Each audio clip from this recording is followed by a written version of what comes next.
Tech Talk revolves around labor issues, and I am talking with Jason Stricker, VP of Sales for Shick Esteve, and we're going to take a deep dive into how ingredient automation solutions can help alleviate those workforce issues. Hi, Jason. Thanks for joining me. Hi, Joanie. Thanks for having me. So the first thing I want to talk about is just really what the workforce looks like from your lens. What are you seeing in the industry, and how is it affecting your customers in particular? Yeah, I think, certainly we can talk about the industry. I think everyone knows that there are labor issues and workforce challenges specific to our core customers in the baking industry. They're facing a new set of challenges. Labor challenge is nothing new. It's just changed a bit. Previously it may have been challenges with turnover, maybe having enough of the type of well-trained and quality labor that they needed. Now they're dealing with just a lack of available labor. Right. And that creates some very challenging scenarios when you just don't have enough people to run your facility. Right. 5 or 6 years ago, it was a problem. We knew it was a problem, and now it's reaching crisis levels, don't you think? I absolutely do. I've heard many stories from our customers of their challenges where they might only be able to run 1 out of 3 lines in their facility, or maybe they spend the morning portion of a shift running the front end of the line, and then they spend the afternoon shifting that labor to the back end of the line. Yeah. Drives a lot of inefficiency and increased costs. So, Jason, automation is obviously very top of mind as a workforce solution, and it's really important at the ingredient stage, because if you can't get the ingredients into the mixer, you've got a problem for the rest of the line.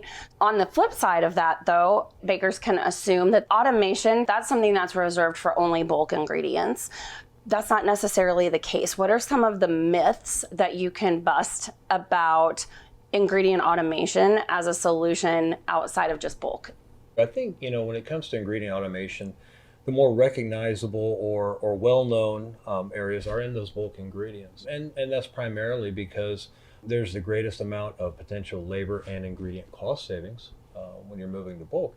And, in years past, they could solve the challenge of automating minor and micro ingredients by having available labor to satisfy it. With that challenge that they're faced with today, considering an automation of portion or semi-automating those minor or micro ingredients can be a solution to alleviate the stress and strain on a facility's workforce. In this era of low headcounts and increased automation, what are some of the specific solutions that Shick Esteve offers? There's really a number of approaches, and each one is tailored to a particular customer, their ingredient matrix, the products they're producing, and their facility.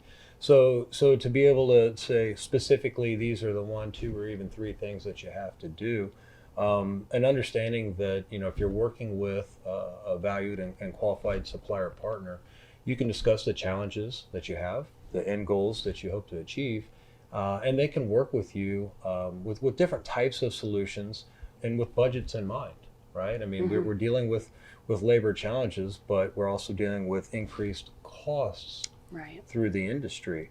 And so we like to make sure that our customers are investing wisely, have the opportunity to expand and grow that investment in the future, and also kind of insulating them against those unforeseen labor challenges that just seem to be very prevalent these days. Yeah, and one thing, you and I have talked about this several times, Shick Esteve is really good about forward thinking and helping their customers planning so that when they are investing in these solutions, they're investing for the future.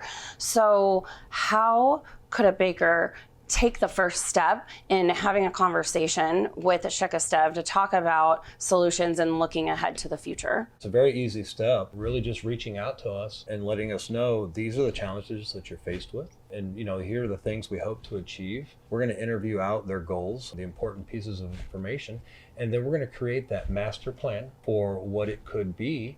And then we'll look at ways to phase that in over a period of time if the upfront CapEx is just too great now.